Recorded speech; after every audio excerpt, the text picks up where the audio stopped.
Hello everyone. তো দেখো কাল ছিল কিন্তু রথ, আর আমরাও কিন্তু রথে চলে গেছিলাম। দেখো প্রচুর ভিড় হয়েছিল। আমরা বেরিয়েছিলাম 9টার পর।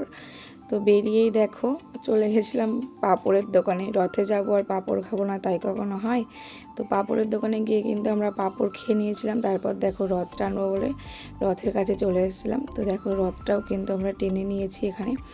রথ টানার পরে তারপরে আবার কিন্তু আমরা পাঁপড়ের দোকানে চলে গেছিলাম পাঁপড়টা খেয়ে নিয়ে, মানে পাঁপড়টা অর্ডার দিয়ে আমরা রথ আসতে দেখে রথটা টেনেছিলাম। তো রথটা টেনে নিয়ে আমরা পাঁপড় খেয়ে আবার কিন্তু আর একটা রথ এসেছিলো, তখন কিন্তু আর একটা রথ টানছিলাম। তো দেখো মেয়ে কিন্তু এখানে একটু প্রণামী দিয়ে দিল, আর তারপর এখান থেকে বেরিয়ে আবার পেছনে একটা রথ আসছিলো, সেখানে কিন্তু আবার একটা রথ টানতে মেয়ে চলে গেছিলো। তো তারপর আমরা এরকম করেই কিন্তু ঘুরছিলাম, মেলাটা ঘুরে নিয়ে তারপর কিছু খাওয়া দাওয়া করেছি, সেটাও কিন্তু ভিডিও ক্লিপস নিয়েছি কিছু কিছু যেটুকু পেরেছি। আর প্রচণ্ড ভিড় ছিল, এতটা ভিড় হবে ভাবতে পারিনি, যদিও এতটা বৃষ্টি হয়েছিল সন্ধ্যাবেলার টাইমটা। তো রাত্রের দিকটা একটু ভিড়টা হয়েছিল।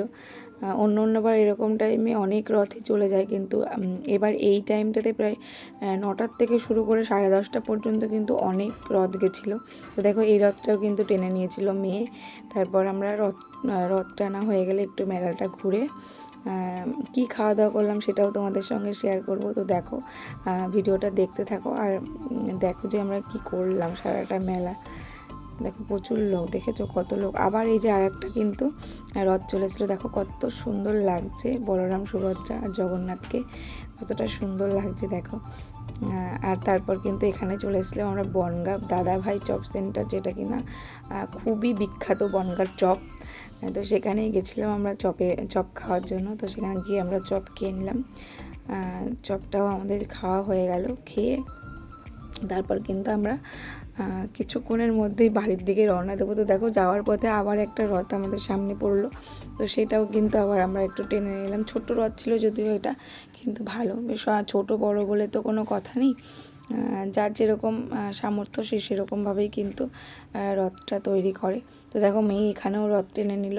তারপর আমরা চলে গেলাম আইসক্রিমের দোকানে, মেয়ে আইসক্রিম খাবে বলল। তো আইসক্রিম কিন্তু কেনা হয়ে গেল। দেখো আইসক্রিমটা ও কী খাবে, ওর যেটা ভালো লাগছে সেটাই কিন্তু কিনবে।